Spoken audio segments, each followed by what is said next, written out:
segundo princípio. Isso eu vou provar para vocês. Segundo princípio da indução. Alguns livros chamam princípio da indução forte. Não gosto, eu prefiro esse. Isso aqui é um resultado, um teorema, né? Um lema, uma proposição, tá? Ele já não está no livro do Elon fino, ele está no livro do Elon mais grosso aqui, o curso de análise. Deixa eu ver a página para vocês. Segundo princípio da indução. Página 40.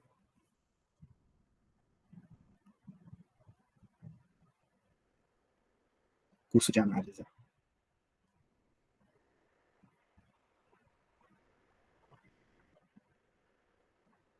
Tá? Olha só o que ele diz. Ele fala o seguinte. Seja X contido em N um subconjunto, né, um conjunto com a seguinte propriedade. Com a seguinte propriedade. Então, se você tiver um subconjunto de N com essa propriedade, vale a tese desse resultado. A propriedade é a seguinte, tá? Dado N,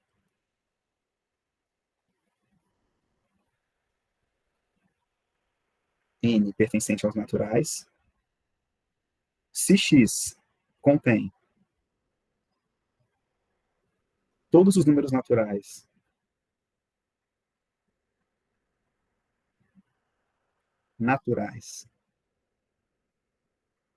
N que satisfazem, né, tais que M é menor do que N, então esse maior aqui, ó, o maior N pertence a X. Eu quero usar o princípio da boa ordenação. Vou criar um conjunto que ele vai ter um menor elemento, tá? Só que eu vou encontrar dentro dele um elemento menor do que esse menor elemento. Aí é absurdo. O absurdo vai ser supor que o X não é o N. Tá? Que conjunto vai ser esse? Vou chamar de Y. Então, seja Y é o conjunto dos naturais, exceto o X. A gente viu essas definições de complementar, né? É o complementar do X. Ok? O Y são todos os naturais que não estão em X. Tá bom? Então, o que acontece? Provar. O que a gente quer provar, né? Que X igual a N é o mesmo que provar que o que, pessoal? Que Y é o vazio, né?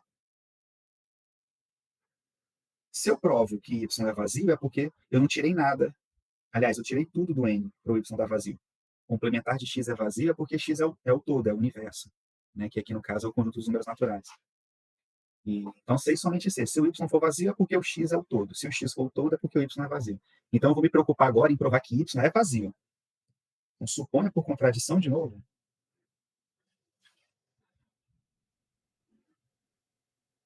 que o Y não seja vazio. Não tem vazio. Ou não é o vazio, tá? Então, tem alguém lá dentro. Tem algum elemento lá dentro. Então, nesse caso, como ele não é o conjunto vazio, pelo princípio da boa ordem,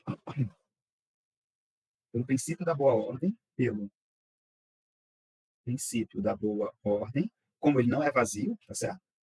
Existe.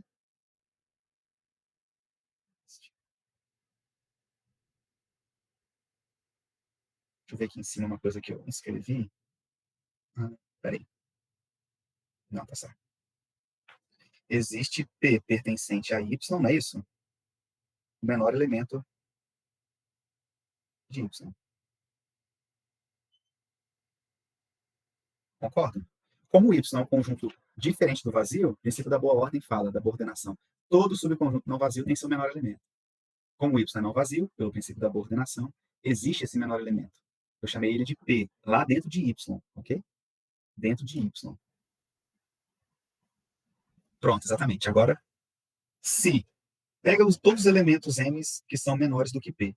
Notem que nenhum número que seja menor do que P pode estar em Y. Tá?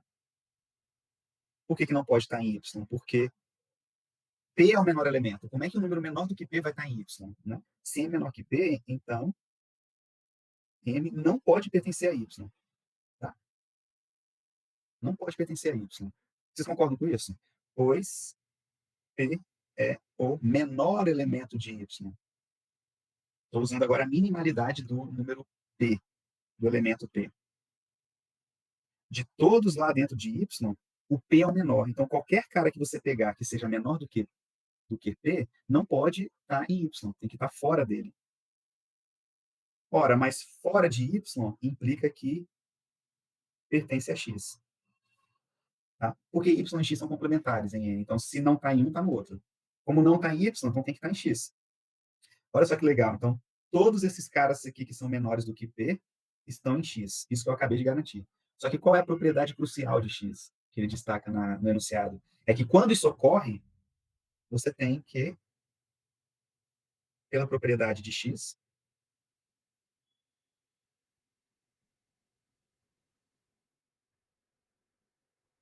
segue que. Olha a propriedade X aqui em cima, pessoal. Ó. Se, se todos os menores do que N estão em X, contém os naturais M, que são menores do que N, e implica que N pertence a X, então X é igual a N. Então, o que a gente vai usar aqui? A gente vai usar aqui, quando é menor, garante, conclui-se que o maior está em X. Tá? Quando é menor, implica que o maior está em X.